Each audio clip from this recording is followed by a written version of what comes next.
Question. Yes, sir. What is local composite index? Define it. That, in its simplest terms, is a calculation of a complicated formula that the state has to determine a locality's ability to pay for its public education. And it's based on income levels, it's based on housing costs, it's based on all those compared to the rest of the state, so it's a relative comparison.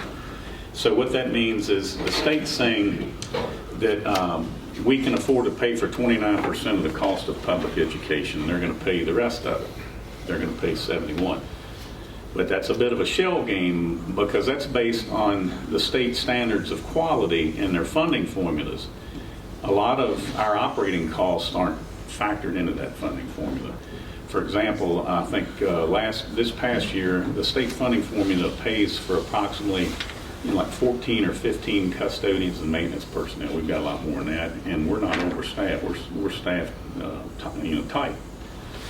But that's how they generate a formula back in what they can pay us is a good way of putting it. But and if you read in some of the journals and papers related to that, you'll see a lot of the school divisions asking for them to remove the support cap, and that's what that is. They put that in place back during the Great Recession as a means to justify their funding for money they didn't have to give us. That's what that is. Stop by sometime and I'll show it to you. It'll put you to sleep at night. Where are you? Over here in Low Moor at the school board office. Okay. Come on by. It's interesting. And there are not very many people that fully understand it. And a gentleman that's provided some service here to our school division on a number of occasions through the years, Dick Salmon, he was with Virginia Tech. He has been the most accurate that I have found in projecting how that will happen, because when Northern Virginia does really well, we look poor in relation, so our composite index goes down, vice versa. So we've actually increased some over for a period of time because Northern Virginia had suffered, so to speak, during the Great Recession, so they wanted to swim it. So we didn't look quite as poor compared to them. It's like I say, it's a complicated system of funding public education. So anyway, we're going to look at our budget projection here for is $26.4 million in state funds. Our next category is Another question. yes, sir. The budget was 46 million, and you're getting state revenue of 29 million. Okay. Rest of it comes from federal and local. Okay. So, so this is the second page of our state funding, and you have a couple others I'll show you. This grocery tax hold harmless and the re-benchmarking hold harmless. You'll see zeros here. That's part of the request in the governor's budget that would be additional funds for us if we receive them. So again, that's $400,000 there, and again, as I mentioned earlier, and let me go back up one. I mean, just when you look at the basic aid and the sales tax, how much those two have gone up. And again, this is Covington and Alleghany, JRTC together, although this is just Covington and Alleghany here. And this is next year, so a sizable increase just in those categories. So with that and our at-risk money, our joint school division incentive, again, we have been fortunate to consolidate schools in the year we have with the state funding.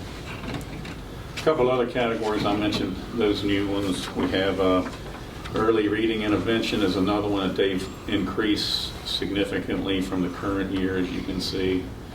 And so on and so forth. I will show you one other one, Dr. Millen. So I mentioned before, this category compensation supplement. We've got money in it this year, and that's the state's allocation for the mandated 5% that we had to provide this year. And again, we did it through a two-step increase and 3% to the scales. Next year, they're providing this. The governor's budget includes a requirement that we provide a 5% average salary increase there. Now, we've exceeded that. So we're good to go. I don't envision the Senate or the House raising that above 5%. There's some that are looking at lowering it and going a bonus instead, but I think we're in good shape either way. So again, that brings us down to the total state funding right there. Next category is federal. And these are mostly, there are certain strings attached to using these funds. They are primarily reimbursable funds. We have to spend the money in order to receive reimbursement for it. And that's going to be a significant issue that you'll hear more about in the coming weeks, because next year we'll have a lot of like our Title 1A and our Title 6B here. Most of that money is consumed in wages and benefits. And the federal government will not allow us to reimburse for those until we've actually dispersed the money.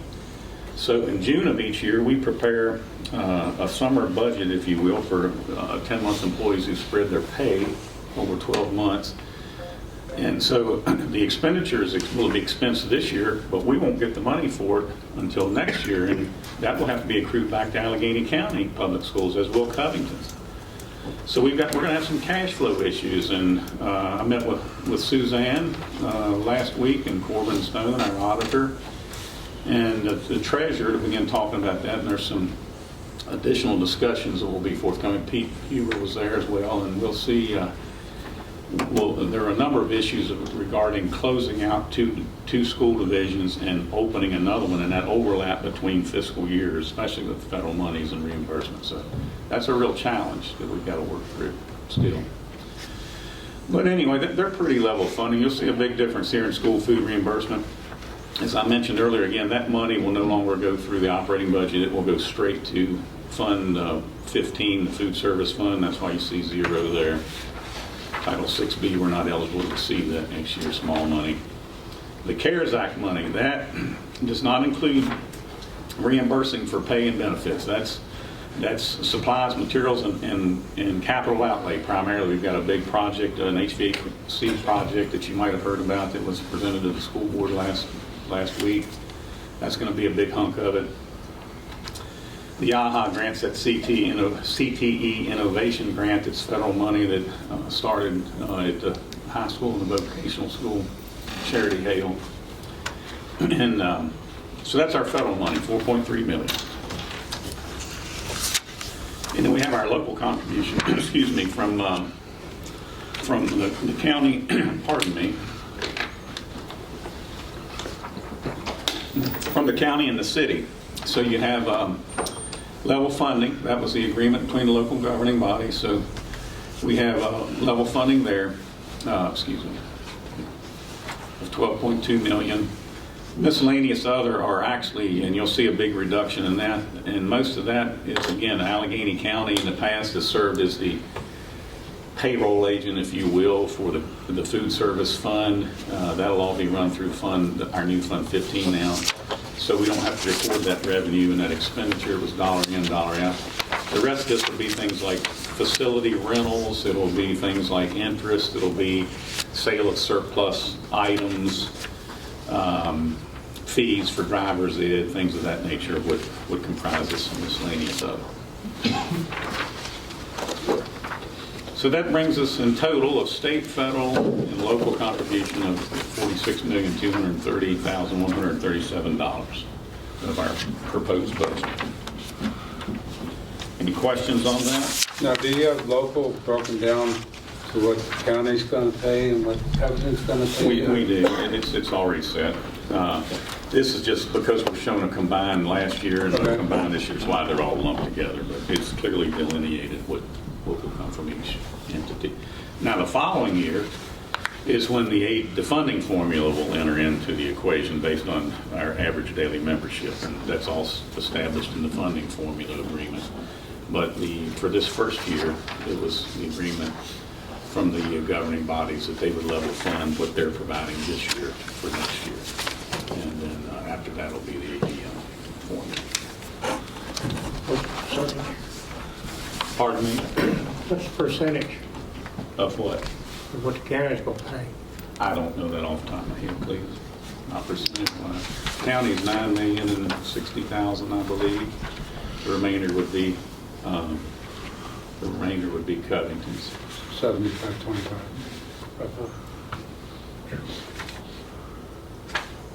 And again, after that, it'll be based on funding on the ADM. So that will dictate what each entity provides at that point. Now, in years past, when our Board of Supervisors members have seen this presentation, you would see all of the levels of funding for state, federal, and local, and then we would show, okay, this is how much we've got, and we want to add these other expenditures, and we're going to have a deficit of this, and what are we going to cut to provide that, to overcome that deficit? Obviously, this year with this brand new budget for consolidated school division, that wasn't something that we had to do here. We're just trying to get our two joint operations together. Now, one of the things that we did do in this budget, as I mentioned earlier, we're not naive enough to think we're perfect and there are not going to be errors or oversights. You can't do this stuff without having that, and there is no one else to ask out there, I can assure you that. And so we have a line item, first time I've ever budgeted this in a budget, for contingency reserves. And when we find it, and we haven't even completed the detailed budget in our financial software because of all of the entire underlying payroll functions of that platform had to be reconfigured. Or we have a consultant who worked with the firm that provides the software is doing that for us. We're getting close to being finished. So what our members of our committee saw were spreadsheet versions of that with the detail. Typically, I would have that by now with RDA, but again, the aforementioned changes in the platform have slowed that. Actually, we're further along than I thought we would be with that. But we did budget $600,000, which is equivalent to what the state provides in their funding that I showed you earlier. We have set that aside as a contingency. So if the state does, in fact, reduce their contribution, we have the wherewithal to absorb some of it there. Because Covington has contributed significantly more to dual and family health insurance plans, and we brought parity up to that, I anticipate we'll have some migration from people who currently maybe did not participate in those plans from Alleghany to migrate to health insurance, so that gives us a wherewithal to absorb those kind of changes. And again, any other issues we may have not foreseen, did not accurately account for. So it gives us a little peace of mind that we're going to be okay there. And you can see the breakdown of our expenditures. And the first pie chart is the revenues, percentage of state, local, and federal. And then the allocation and the breakout by classifications for expenditures. And again, that will change with the final budget, but the basic tenets are going to be in place regardless. One of the things that a rural division like ours is at a competitive disadvantage are in these two categories here, people, transportation, operations, and maintenance. We haul a lot of students a lot of miles. More urban schools don't have to do that. The state does not take that into consideration in their funding formulas. In a rural school division, you may have to have more schools because of the distance of bus transportation stuff, so you can't consolidate your buildings as much. So that increases your costs. Typically, you don't have access to better electrical rates or natural gas. That increases your costs. So it's a competitive disadvantage in a rural area versus an urban area, and just in those categories. So, that's our budget as it stands now. Has the school board approved this budget? Yes. Both boards have approved of the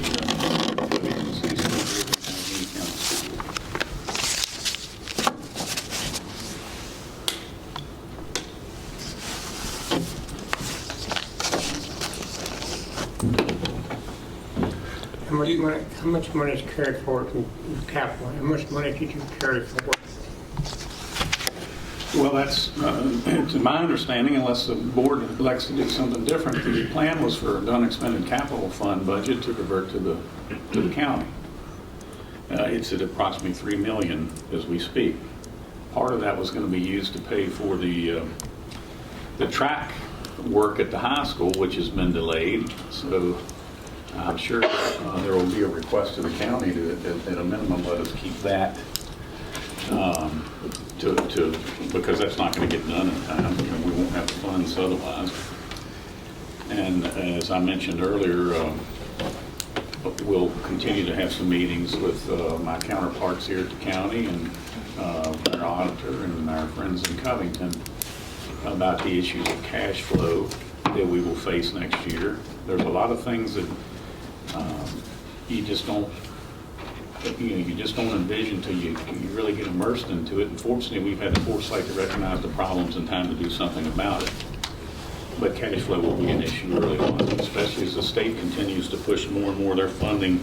A large portion of our state funding we don't even start receiving until January and February of each year. We're over halfway through the year when that happens. So we have cash flow issues. You'll need the county to cover your receivables during that first year. And because the school division operates on a cash basis of accounting, and we report our audits on an accrual basis of accounting, and I'll give you a good example. In years past, the sales tax money we receive in July and August, and the treasurer provides that to us, is actually sales tax that was collected in May and June of the prior year. Now, on a cash basis, we get to deposit that and go ahead and have it ready to use. But when we do our audit at the end of the year, we have to accrue those monies back. So we'll accrue 2 months back and then 2 months from the prior year forward. But so in accrual, that works fine and dandy. But when you're dealing in cash, you've got a deficit you got to make up. If you take your LCI times the 46 million budget, that's about 13,400,000. Well, again, the LCI is just part of it. Yeah. A good case in point, when the state says we're going to fund a 5% salary increase for everybody. Typically for us, when you factor in the effect of the composite index and you factor in all the other little warts and blemishes in the state funding formula that the average citizen doesn't know or understand, is they fund about 60% of the cost of providing the salary increase. We have to come up with the other 40 ourselves. And that's the world we live in trying to obtain our funding. That's not for all your employees. Pardon me? It's not for all your employees. No, they don't cover all. They don't fund all of our employees. Our standards of quality does not cover all the employees, and it also gives us a certain amount of employees per student. And sometimes with these smaller schools and multiple classes, we have some classes that don't have the maximum number in there, but we get our pay based on the maximum number in every classroom. And there are a lot of different things that we experience that as a smaller school system because of that. For example, teacher assistants, for example. To my recollection, I've got the state calc tool at the office, but I think for this current fiscal year, they do not fund one single teacher assistant for regular education. They'll fund some for special education, not all of them. But any teacher assistant we have who's helping in regular classrooms, regular student classrooms, are totally locally funded. There's no state money for that. So when we get our little calc tool in and it shows the standards of quality of funding of positions, it'll show how many principals they're funding, how many assistant principals, teachers of various categories, and what they fund is significantly less than what we have. And It's all based on the most efficient school system. Is that the way to put it? I think it's based on patching together something that's been around for 70 or 80 years. No one wants to take care of the matter and fix it correctly instead of just plugging it together. Just leave it in the state's favor is the main thing. That is. I've always maintained, it's like my budgets they used to have me do in the business world. They tell you, they build the budget around what they want you to have in profitability, not the other way around. So,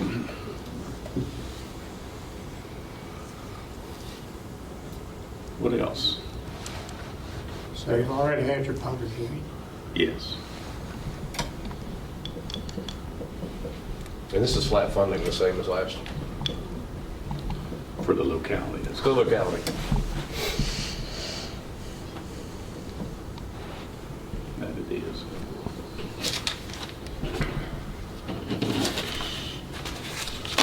Well, I appreciate your time this evening. You're always welcome to contact me at the school board office if you have questions. Dr. Goins, I'd love for you to come by and let me show you that illustrious local composite index calculation sometime. I see Griff over there, and he's got a little familiarity with it. It don't make sense. So if you can figure it out, you have a new career in life, consulting on the local composite index. Thank you again for your time. Thank you.